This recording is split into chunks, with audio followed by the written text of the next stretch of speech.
बहुत सारे स्टूडेंट्स को एडमिशन ऑफ पार्टनर में गुडविल की पॉइंट में दिक्कत होती है। तो लास्ट वाले में हमने एनपीओ की सब्सक्रिप्शन वाली पॉइंट में दिक्कत होती है बच्चों को, वो डिस्कस की थी। और अभी हम गुडविल, एडमिशन में गुडविल के क्या क्या इफ़ेक्ट्स या कैसे कैसे क्वेश्चन में बातें आ सकती हैं उसका एक रफ आइडिया ले लेते हैं। सो अगर आपको क्वेश्चन में गुडविल दिख रहा है कि नया पार्टनर कैश में ला रहा है, ही शल या she shall pay ₹5,000 as her share of goodwill, तो गुडविल के जो अगर पार्टनर कैश में लेके आता है तो उसका पहला इफेक्ट होता है ऐड टू कैश। अभी देखिए अलग अलग स्टूडेंट्स अलग अलग मेथड से करते हैं। कुछ स्टूडेंट्स कैश अकाउंट बनाते हैं अलग से, तो वो कैश में डेबिट साइड लिख देंगे। कुछ स्टूडेंट्स डायरेक्टली बैलेंस शीट में एसेट साइड कैश के बढ़ने का इफेक्ट दिखाते हैं, क्योंकि नया पार्टनर गुडविल कैश में ला रहा है तो कैश बढ़ जाएगा फर्म के पास। तो मैं फ़िलहाल ये वाला मेथड बता रहा हूँ जहाँ पे आप बैलेंस शीट में गुडविल ऐड कर रहे हैं कैश के आने पर। तो एक होगा ऐड टू कैश, क्योंकि पार्टनर ने गुडविल का कैश दिया है, और दूसरा पार्टनर्स कैपिटल के क्रेडिट साइड जाएगा सेक्रीफाइस रेशो में। ठीक है, सेक्रीफाइस रेशो कैसे निकलता है, क्योंकि ये वीडियो एक्सक्लूसिवली गुडविल की पॉइंट पर है, तो सेक्रीफाइस रेशो आपने ऑलरेडी सीखा होगा। सेक्रीफाइस रेशो होता है old ratio minus new ratio. ठीक है, ओल्ड रेशो में से न्यू रेशो माइनस करते हैं, you get the sacrifice ratio. इसके इफेक्ट्स क्या होंगे मैंने बता दिया। अगर पार्टनर कैश में गुडविल ला रहा है तो ऐड टू कैश और पार्टनर्स कैपिटल के क्रेडिट साइड। और अगर पार्टनर गुडविल कैश में नहीं ला रहा है तो उसको रेस्ड नाम दिया जाता है। रेस्ड बोल सकते हैं, रिकॉर्डेड बोल सकते हैं। ठीक है, ये वर्ड्स के साथ ओपनड भी बोल सकते हैं। इन वर्ड्स के साथ आपको अगर मेंशन मिले तो गुडविल नया पार्टनर कैश में नहीं ला रहा है, वो सिर्फ अलाउ कर रहा है ओल्ड पार्टनर्स को कि आप अपने क्रेडिट्स दिखा सकते हो, यानी अपने अकाउंट में क्रेडिट कर सकते हो। I can't bring cash. So एक कैश में अगर गुडविल लाएगा तो एक विड्रॉन भी कर लेते हैं हम लोग इसी के साथ। अगर पार्टनर्स तय करते हैं कि जो नया पार्टनर गुडविल कैश में लाया है उसका हम आधा लेके जा रहे हैं, हमें चाहिए। सो अगर विड्रॉ होता है तो पहले कैश आना भी तो चाहिए। तो एक तो ऐड टू कैश वाला इफेक्ट है ही, दूसरा पार्टनर्स कैपिटल के क्रेडिट साइड वाला इफेक्ट तो है ही है, क्योंकि गुडविल होगी तो ही विड्रॉ होगी। और तीसरा इफेक्ट हो जाता है लेस फ्रॉम कैश, क्योंकि ये लोग विड्रॉ करके जा रहे हैं तो पैसा कम हो जाएगा ना, तो इसलिए कैश में से माइनस करेंगे। और चौथा पार्टनर्स कैपिटल के डेबिट साइड हो जाएगा, क्योंकि जो पार्टनर विड्रॉ कर रहा है डेबिट द रिसीवर, उसके अकाउंट से उतना अमाउंट हम रिड्यूस कर देंगे, हमने पे कर दिया।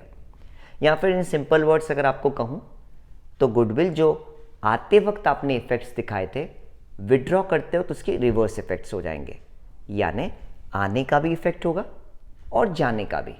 सो जो आपने ऐड टू कैश किया था वो जाते वक्त लेस फ्रॉम कैश हो जाएगा, जो आपने पार्टनर्स कैपिटल क्रेडिट साइड किया था वो पार्टनर्स कैपिटल डेबिट साइड आ जाएगा। अब आप बोलेंगे डेबिट साइड कैसे लेंगे, कौन सा रेशो? नो रेशो, कहाँ झंझट है उसमें रेशो का। जो आपने क्रेडिट साइड दिखाया था, अगर वो आधा विड्रॉ कर रहे हैं तो उस क्रेडिट साइड के उस अमाउंट का हाफ कर देना डेबिट साइड, राइट। सो ये विड्रॉन के इफेक्ट्स होंगे गुडविल के। अगर पार्टनर जैसे मैंने आपको बताया कैश नहीं ला पा रहा है गुडविल का, तो ये बैलेंस शीट में एसेट साइड लिखा जाता है। गुडविल नाम से बैलेंस शीट में एसेट साइड आ जाएगा।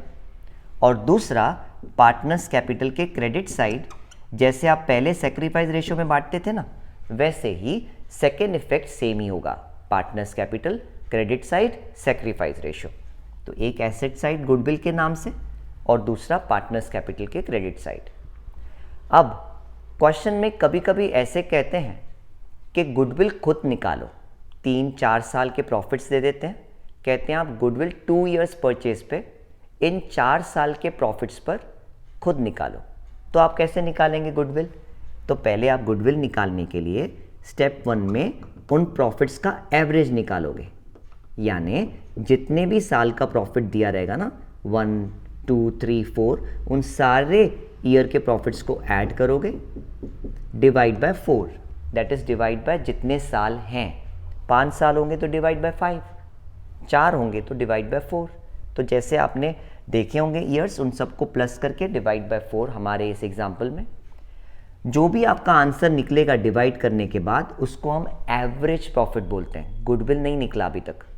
गुडविल निकालने के लिए हम इस एवरेज प्रॉफिट को क्वेश्चन में दिखा रहता है नंबर ऑफ ईयर्स परचेज, यानी कितने ईयर्स तक का गुडविल उन्होंने मेंटेन किया है।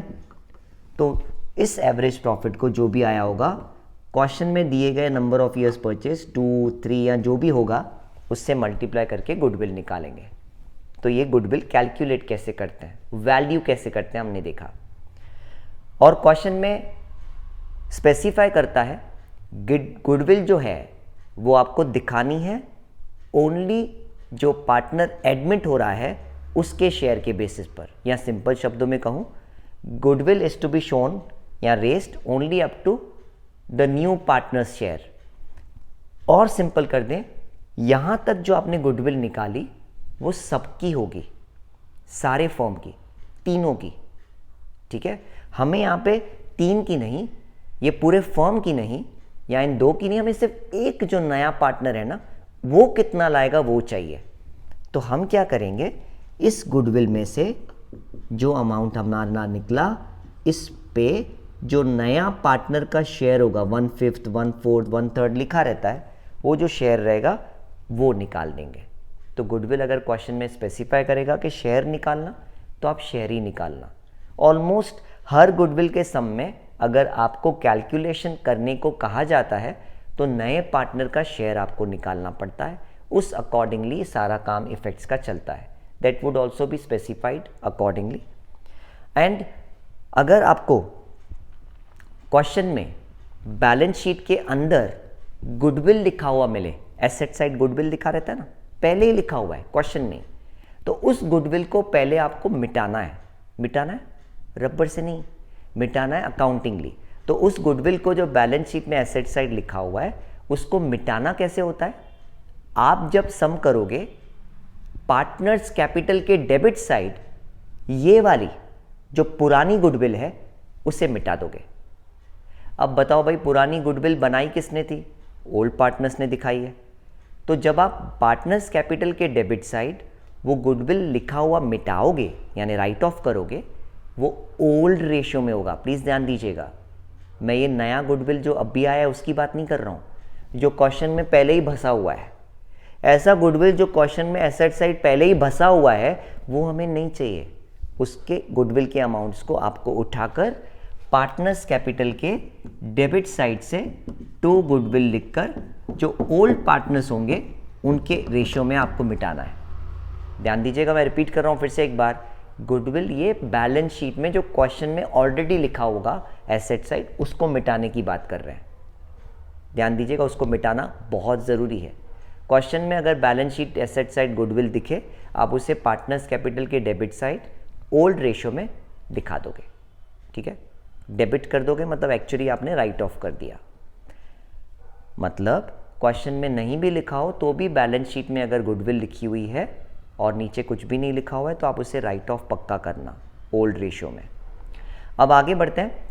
क्वेश्चन में नीचे लिखा हुआ है goodwill is to be raised to 90,000 और ऊपर गुडविल लिखा हुआ है 70,000। ऐसी सिचुएशन में नीचे भी गुडविल के लिए कुछ कह रहा है कि इतना करो, तो आपको गुडविल एसेट साइड 70,000 दिखाना है।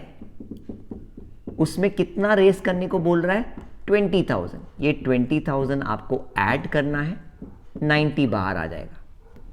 ठीक है, यहां पर मैंने आपको गुडविल क्वेश्चन में लिखा हुआ मिटाने को नहीं बोला क्योंकि नीचे goodwill is to be valued at 90,000 ऐसा सेंटेंस बोल रहा है। तो आपको गुडविल पहले वाले में अब बढ़ाना है, तब हमने मिटाया नहीं, उसको बढ़ाया। 70 + 20 90 हुआ।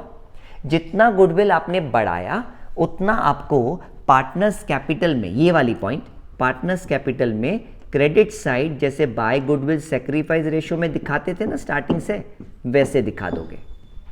ठीक है, तो यहां से क्या सीखा हमने, ये सीखा कि अगर गुडविल बैलेंस शीट में एसेट साइड है तो मिटा देना, डेबिट कर देना पार्टनर्स कैपिटल के अकाउंट को ओल्ड रेशियो में। और अगर ऊपर गुडविल लिखा हुआ है बैलेंस शीट में और नीचे कह रहा है रेस करो, वैल्यू करो, अमाउंट बता रहा है पूरा, तो जितने से अमाउंट बढ़ रहा है उतना आप ऐड करके पार्टनर्स कैपिटल में जितना इंक्रीज हुआ, जैसे 20 इंक्रीज हुआ था, उतना आप वहाँ पे दिखा देना। ये तभी होगा जब आपको नीचे मेंशन हो goodwill is to be raised. Next question अगर ये कह रहा है कि goodwill is to be bought in cash by new partner, नया पार्टनर कुछ गुडविल ला रहा है कैश में, कुछ लिखा रहेगा वहाँ पर अमाउंट वगैरह, और ऊपर भी एसेट्स में गुडविल दिख रहा है। ऐसी हालत में आपको क्वेश्चन में एसेट साइड लिखा हुआ गुडविल राइट ऑफ करना ही पड़ेगा, जैसे हम बात कर रहे थे। जो नीचे वो कैश में ला रहा है वो आपको सिर्फ रिकॉर्ड में दिखाना पड़ेगा। ऐड टू कैश, याद है मैंने अभी भी बताया कि कैश में गुडविल लाएगा नया पार्टनर तो क्या करेंगे, कैश में ऐड करेंगे और पार्टनर्स कैपिटल के क्रेडिट साइड दिखाएंगे सैक्रिफाइस रेशियो में। ठीक है, तो अगर आपको क्वेश्चन में एसेट साइड गुडविल लिखा हुआ है और नीचे बोल रहा है नया पार्टनर गुडविल कैश में ला रहा है, तो ऊपर लिखे हुए गुडविल को पार्टनर्स कैपिटल के डेबिट साइड ओल्ड रेशियो में मिटा दोगे। नीचे जितना कैश में ला रहा है गुडविल नया पार्टनर, उसको कैश जैसे इफेक्ट्स दे दोगे, ऐड टू कैश और क्रेडिट साइड। ठीक है, अब पहले वाले में और अभी वाले में फ़र्क क्या था? पहले वाले में मैं आपको कह रहा था कि पार्टनर्स, ये जो नीचे सेंटेंस कह रहा है, रेस कर रहे हैं गुडविल को, यानी जो लिखी हुई गुडविल ऊपर है उसको बढ़ा रहे हैं, तो उसी को बढ़ा रहे हैं ना, तभी मैंने कहा उसी में ऐड करना। और अभी वाले में क्या था? अभी वाली में ये बात थी कि नया पार्टनर अपनी गुडविल कैश में ला रहा है, तो दोनों बातों में फ़र्क है। अगर नया पार्टनर अपनी गुडविल कैश में ला रहा है तो आपको पुरानी गुडविल को मिटाना है, नई वाली गुडविल के इफेक्ट्स दिखाने हैं। अगर क्वेश्चन कह रहा है उसी गुडविल को बढ़ाना है, रेस करना है इतने अमाउंट से, तो आपको उसी में अमाउंट में रेस करना पड़ेगा। तो इस हिसाब से गुडविल की ऑलमोस्ट सारी पॉइंट्स इस रेंज में आपकी पूछी जाती हैं। और कभी कभी क्वेश्चन कहता है कि गुडविल इज पेड प्राइवेटली। जब प्राइवेटली बोल देना तो हमारा काम ही नहीं है। There is no need to give any effect for goodwill paid privately. तो आपके सिलेबस में 12th स्टैंडर्ड के अनुसार HSC कॉमर्स के हिसाब से महाराष्ट्र स्टेट बोर्ड में अगर गुडविल पेड प्राइवेटली है तो it won't affect any of your account, यानी आपको सिर्फ नोट लिख देना है, as goodwill is paid privately there would be no effect in the accounts. So इस हिसाब से आपका गुडविल का रेंज कवर होता है। All the best for exam, appear well, अच्छे से प्रैक्टिस करें, take care of yourself, bye bye.